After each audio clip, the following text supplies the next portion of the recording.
नमस्कार, आदाब, सत श्री अकाल, जय भीम। मैं वीरेंद्र सिंह और आप देख रहे हैं SM news.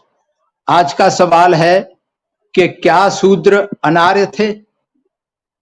Baba Saheb doctor Ambedkar ने क्रांति तथा प्रतिक्रांति पुस्तक में ये विस्तार से वर्णन किया है। और क्रांति क्या थी पहले ये समझ लें। क्रांति वो थी कि जब देश में बुद्ध धर्म का उदय हुआ तो सामाजिक और धार्मिक क्रांति हुई। जो पुराने ब्राह्मणवाद के नियम थे उनको समानता, स्वतंत्रता, बंधुत्व, समता मूलक समाज की स्थापना हुई, ये क्रांति थी। इस क्रांति के खिलाफ प्रतिक्रांति की ब्राह्मणवाद ने और पुष्यमित्र शुंग ने, जो बुद्ध धर्म का अंतिम राजा था बृहद्रथ, उसकी हत्या करके खुद राजा बन गया और उसने ब्राह्मणवाद की विजय हुई और बुद्ध धर्म का पतन हुआ। तो इस ब्राह्मणवाद की विजय के बाद बहुत सारा ब्राह्मण साहित्य लिखा गया, बहुत सारे काले कानून बनाए गए उस प्रतिक्रांति को मजबूत करने के लिए, ताकि शूद्र जो है दोबारा उस तरीके की क्रांति संभव ना हो सके। तमाम सारा साहित्य इस पर पीछे के एपिसोड्स में विस्तार से चर्चा की जा चुकी है। आज का विषय है कि क्या शूद्र अनार्य थे। तो इसमें मनु से पहले शूद्रों की क्या स्थिति थी।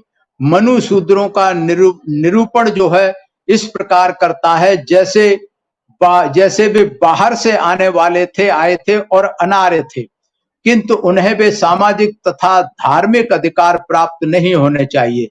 दुर्भाग्य तो यह है कि लोगों के मन में यह धारणा घर कर गई कि शूद्र अनार्य थे, किंतु इस बात में कोई संदेह नहीं कि प्राचीन आर्य साहित्य में इस संबंध में रंच मात्र भी कोई आधार प्राप्त नहीं होता। ये मत है बाबा साहब का, और बाबा साहब ने इस बात के लिए पूरा विश्लेषण किया, पूरा अध्ययन किया है और उदाहरण के साथ इन्होंने एग्जाम्पल के साथ में इस पे इन्होंने प्रकाश डाला है बाबा साहेब अम्बेडकर ने। इसके लिए जब शूद्रों की स्थिति की अगर हम बात करें तो मनु के नियम के अध्ययन के लिए बहुत ही रोचक विषय है। इसके लिए इसका सीधा सीधा कारण यह है कि इन नियमों ने हिंदुओं की मनोवृत्ति को ढाला और शूद्रों के प्रति उनके दृष्टिकोण को निर्धारित किया, जो इस समय आज भी है और हर युग में सबसे अधिक संख्या में हिंदू समाज के अंग रहे हैं, जिसे 85% कहते हैं। उनके बारे में एक दृष्टिकोण निर्धारित किया मनु ने।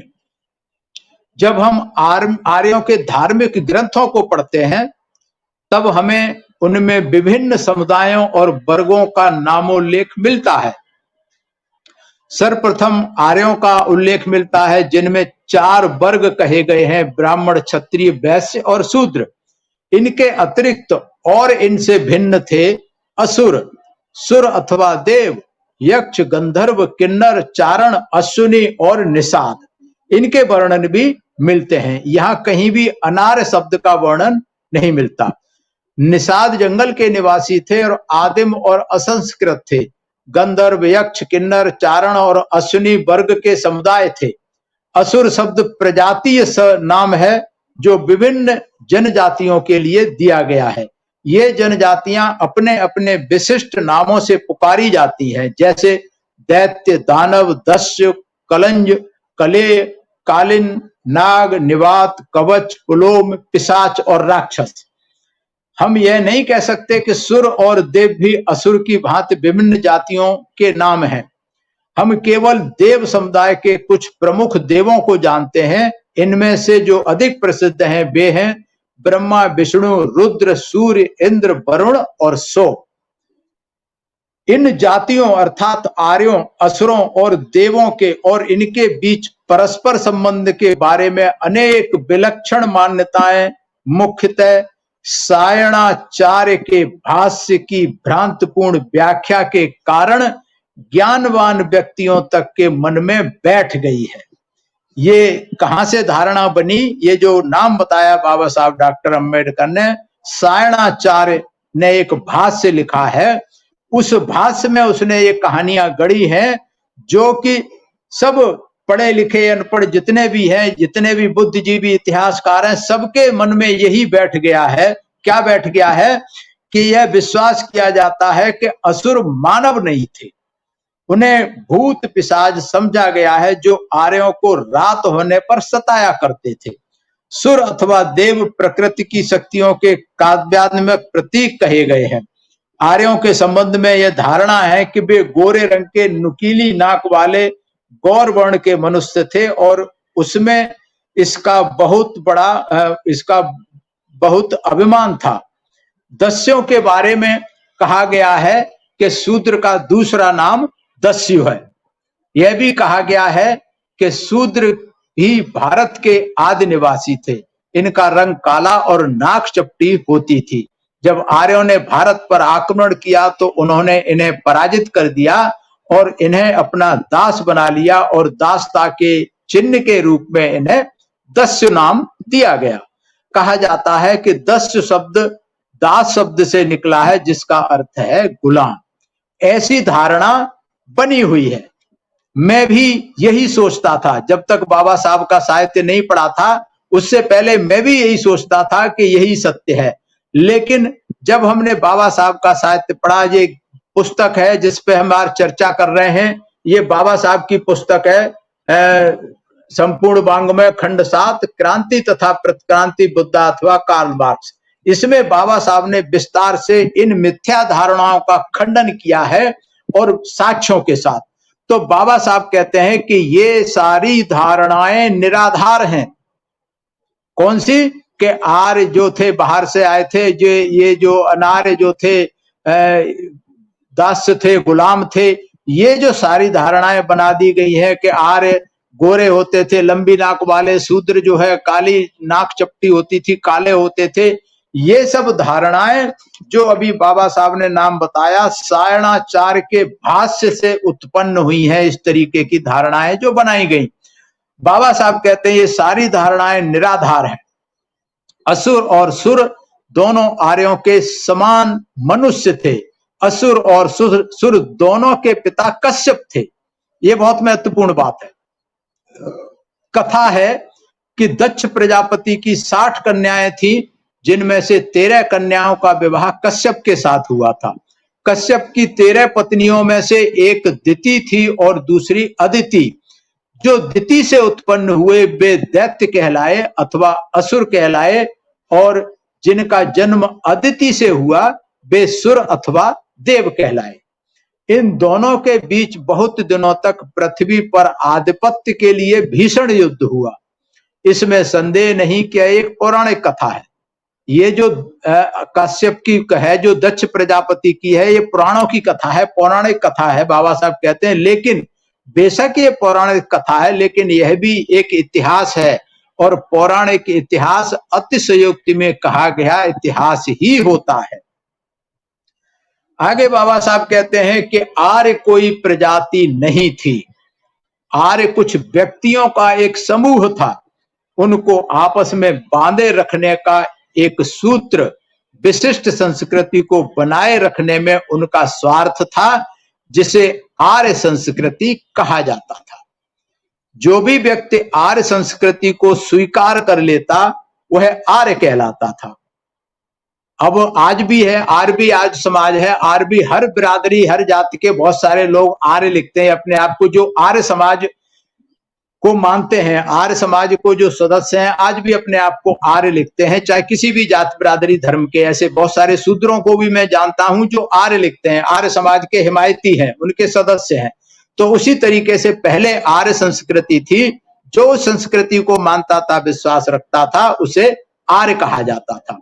जो भी व्यक्ति आर्य संस्कृति को स्वीकार कर लेता था उसे आर्य कहलाता था। चूंकि यह कोई प्रजाति नहीं थी, अतः इसके लिए वर्ण और आकृति का कोई मापदंड नहीं था जिसे आर्य कहा जा सकता है। जो उन्होंने कहा कि वो गोरे होते थे, शूद्र काले होते थे, तो कोई भी आर्य हो सकता था। इसलिए ये कोई मापदंड नहीं था। होता कि गोरा होगा, नाक लंबी होगी तो वो आर्य होगा, काला होगा तो आर्य नहीं होगा, ऐसा कुछ नहीं था। आर्यों में काले रंग और चपटी नाक वाला कोई वर्ग ऐसा नहीं था जो अपने आप को उनसे भिन्न कहता हो। तो ये जो आर्य की है, अनार्य की कहानी है, ये सब एक ही, इनकी बाप एक ही थे जिनका नाम था कश्यप। ये कश्यप की औलाद थे। कश्यप की दो अलग अलग लड़कियों से, अदिति से जो दिति से उत्पन्न हुए वो दैत्य कहलाए, और अदिति से उत्पन्न हुए वो सुर कहलाए। तो एक ही बाप की ये संतान है, केवल उनका झगड़ा आपस में पृथ्वी के आधिपत्य को लेकर के चलता रहा। इस कारण ये कहानियां गढ़ दी गई, खास करके सायणाचार्य के भाष्य ने इस भ्रांतिपूर्ण बना दिया और लोग उसी पे विश्वास करने लगे कि अनार्य जो होते थे दस्यु होते थे, काले कलूटे होते थे, गोर जो थे आर्य जो थे गोरे चट्टे होते थे। इस पे भी बाबा साहब ने कहा है कि आर्य और दस्यों में विभाजन और परस्पर बैर वर्ण के प्रति पूर्वाग्रह के कारण रहा। यह धारणा वर्ग और अनास इन दो शब्दों के गलत अर्थ लगाए जाने के कारण पैदा हुई, जिनका प्रयोग दस्यों के प्रसंग में किया गया। वर्ण शब्द का अर्थ रंग और अनास का अर्थ बिना नाक वाला लगाया गया, जबकि ये दोनों अर्थ गलत हैं। बाबा साहब कहते हैं वर्ण का अर्थ है जाति, जो वर्ण व्यवस्था थी, जाति थी वर्ण का, और अनास को यदि संधि विच्छेद करें तो लगता है अन्न धन आसी पड़े, तो इसका अर्थ होगा मुख या आकृति रहित, कि जिनका कोई मुख है, आकृति नहीं है। यह कहना कि आर्यों में वर्ण के प्रति पूर्वाग्रह था, जिसके कारण इनकी पृथक सामाजिक स्थिति बनी, कोरी बकवास है। बाबा साहब इस बात को कहते हैं। अगर कोई ऐसे लोग थे जिनमें वर्ण के प्रति कोई पूर्वाग्रह नहीं था तो वो आर्य थे, और इसलिए था कि इनका कोई प्रमुख वर्ण नहीं था जिसके आधार पर वे आपको अपने आप को अलग कर सके। यह कहना गलत है कि दस्यु प्रजाति के कारण अनार्य थे। यह कहना भी गलत है। दस्यु भारत की आर्यों से पूर्व की कई आदिम जाति भी नहीं थी। दस्यु आर्य संप्रदाय के सदस्य थे, किंतु उन्हें कुछ ऐसी धारणाओं और अवस्थाओं का विरोध करने के कारण आर्य संहिता से रहित कर दिया, जो आर्य संस्कृति का आवश्यक अंग थी। मतलब जो आर्य संस्कृति को नहीं मानते थे उनको जो था इन्होंने अलग कर दिया आर्य संप्रदाय से। तो वो जो थे बेसिकली तो आर्य थे। इस धारणा का कि दस्यु प्रजाति के कारण अनार्य हैं, कैसे जन्म हुआ यह समझना कठिन है। लेकिन बाबा साहब एक उदाहरण देते हैं। ऋग्वेद में इंद्र कहते हैं कि मैंने कवि नामक व्यक्ति के हितार्थ अपने वज्र से श्रृंगार किया है, मैंने सुरक्षा के साधनों का उपयोग कर कूप की सुरक्षा की है, मैंने संरक्षण के साधनों से कूप को बचाया है, मैंने शुष्ण के संहार के लिए वज्र का उपयोग किया है, मैंने दस्यों को आर्य की संज्ञा से वंचित किया है। ये इंद्र कहते हैं ऋग्वेद में। इसका मतलब दस्यों को आर्य की संज्ञा से वंचित किया है, मतलब दस्यु भी आर्य ही हुआ करते थे। तो आर्य अनार्य नाम का जैसा कोई अंतर नहीं था। इसको बहुजन समाज के, सर्व समाज के सभी बुद्धिजीवी इस चीज को समझें। और अगर विस्तार से जानना है, मैंने शॉर्ट में बताया है, बाबा साहब ने इस पुस्तक में विस्तार से बताया है। इस पुस्तक को आप लोग अवश्य पढ़ें। क्रांति तथा प्रतिक्रांति, बुद्ध अथवा कार्ल मार्क्स, खंड 7, बाबा साहेब डॉक्टर अंबेडकर, संपूर्ण वाङ्मय, भारत सरकार द्वारा ये प्रकाशित किया गया है, मिनिस्ट्री ऑफ सोशल जस्टिस द्वारा। इसको अवश्य पढ़ें। अगर आपको ये वीडियो पसंद आया है, आप इसे ज्यादा से ज्यादा शेयर करें, लाइक करें, और कमेंट्स के द्वारा आप हमारा मार्गदर्शन अवश्य करें। मैं धन्यवाद करता हूं एसएम न्यूज का, जिन्होंने ये सीरीज शुरू की है। अगर आपको ये सीरीज पसंद आ रही है तो आप एसएम न्यूज की प्लेलिस्ट में जाकर के इसके पीछे के एपिसोड भी आप देख सकते हैं। मैं धन्यवाद करता हूं सभी दर्शकों का कि मेरी बात को ध्यान से सुना। सभी को मेरा आभार, सभी मेरा प्रणाम स्वीकार। अगर आपने अभी तक हमारा चैनल सब्सक्राइब नहीं किया है तो सब्सक्राइब करें और घंटी का बटन बिल्कुल भी दबाना ना भूलें, ताकि सभी लेटेस्ट खबरें पहुंच सकें आप पे सबसे पहले।